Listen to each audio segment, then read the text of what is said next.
Tonight, on the History Network, we explore the Elizabethan world of theater with William Shakespeare's comedy Twelfth Night, a play about mistaken identities, love, and riotous disorder with musical interludes. Twelfth Night has been a beloved favorite the world around. We ask experts in their appointed field how this play would have been seen in this first production all those years ago. The Elizabethan stage where Twelfth Night was performed was very different from what we're used to today. There was no scenery, such as backdrops or flats. There were very few on-stage props. The props that were used were usually small, such as a dagger or a sword. Larger props, such as furniture, were used very sparingly. There was no one curtain in the front of the stage. Actors entered and exited through the doors in the backstage area. In the backstage, there was a tiring room where actors changed their costumes. In public theaters, such as the Globe, there was no lighting, so performances could only take place during the daylight hours. For private theaters, which were located in large halls of aristocratic households, candlelight illumination was possible. Shakespeare's company built a theater for themselves across the river from London, naming it the Globe.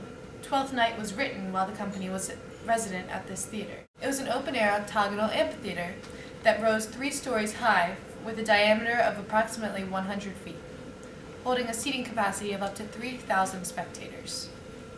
The 3-story structure was divided into areas called the inner above and the inner below. These levels were helpful for staging scenes which could easily be seen by all members of the audience. Between these 2 levels was the rectangular stage platform on which the plays were performed.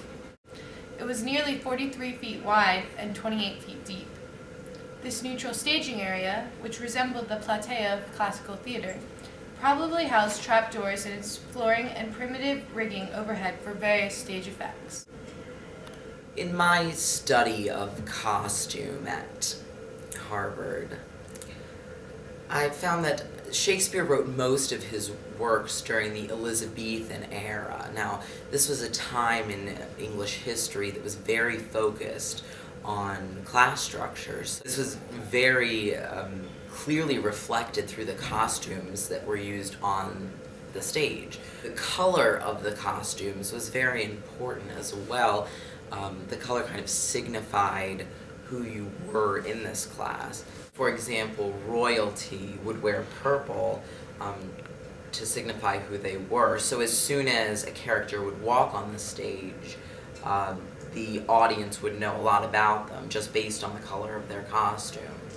Another important thing about the costumes during this time were that they didn't have necessarily a stock of costumes. So they would have to use the costumes of the current period, no matter when the play was set or where the play was set. If the play was set 400 years prior, you wouldn't have the costumes to signify that. So it not only was a theatrical experience for the audience, it was also almost like a fashion show of the time period. One more important thing about the theater during this time was that women were not allowed on the stage. So it's interesting, especially in studying a work like Twelfth Night, that it would be a man playing a woman disguised as a man. As a scholar from the University of Kentucky, I've often studied a lot of Shakespeare's plays, my favorite in which is Twelfth Night. The play Twelfth Night, or what you will, was drawn from an Italian production of Apollonius and Silius. It was made around the Christmas season, which had a lot of topsy-turvy festivities. They typically would appoint a misruled lord, and he would instigate and push for insanity around the Christmas period. Now, in this time, we can see the gender confusion in which involves the play, with Viola playing a boy. Performed on the 2nd of February in 1602 at the Middle Temple Hall. The play shows that women are inferior to man, but yet both sexes are flawed. The play also explores sexual attractions and also social taboos, such as homosexuality, which you see with the love triangle that which Viola finds herself with the Duke and Olivia. in love with the Duke but disguised as a boy, the Duke does not realize that Viola is really a woman, and vice versa. With Olivia, the Countess, in love with Viola, she doesn't realize Viola is in fact a woman.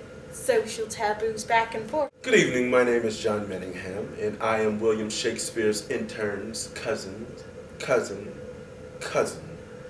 And Mr. Manningham, who is my cousin's cousin, was the intern for Mr. Shakespeare when he put on the original production of Twelfth Night, originally produced in 1602.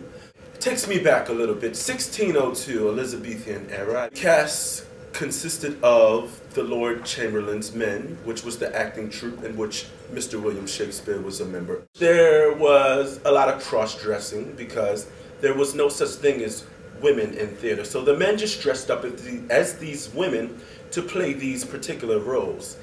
It was said to have been of a melodramatic comedy piece where there was a lot of spectacle and sword fighting and directly addressing the audience. The audience could interact with the actors so that if they weren't necessarily pleased with what the actor was trying to effectively communicate, they could express that emotion by hurling fruit. Thank you for joining us for this week's presentation of the History Network. Tune in next week for Uncovering the Mystery, Casey Kaliba's Hair. How does it do that?